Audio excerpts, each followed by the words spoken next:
রাধে রাধে সবাইকে। আমি চলে এসেছি আপনাদের জন্য নতুন একটা ভিডিও নিয়ে। দেখতেই পাচ্ছেন দুটো আম ধরে আছে। এখানে দুটো না 4টে আম আছে।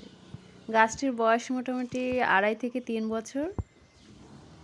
প্রথমবার অনেক মুকুল এসেছিল। প্রথমবার অবশ্য মুকুল রাখতে হয় না, ভেঙে দিতে হয়। পরের বার দেখুন এটা হচ্ছে নেক্সট।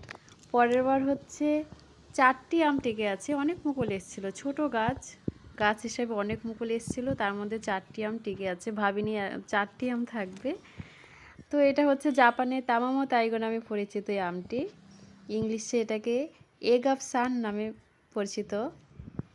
আর হচ্ছে হিন্দিতে সুরাজকে আন্ডা বলা হয়।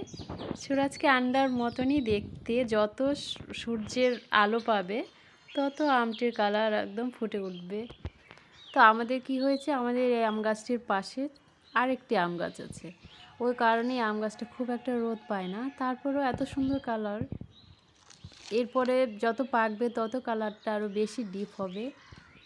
এখন অনেকটাই কাঁচা,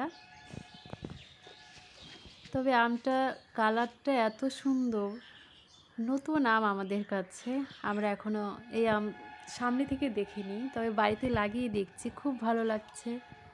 পাকলে কেমন হবে জানি না, ভিতরের কালারটাও কেমন হবে তা জানি না, তবে আপনাদের সাথে নেক্সট ভিডিওতে শেয়ার করব আম পাকলে কেমন হচ্ছে, তো খেতে কেমন সবই জানাবো। তবে দেখুন কালারটা কত সুন্দর। আজকের মতন এইটুকুই, এরপরে নেক্সট ভিডিওতে দেখা হবে।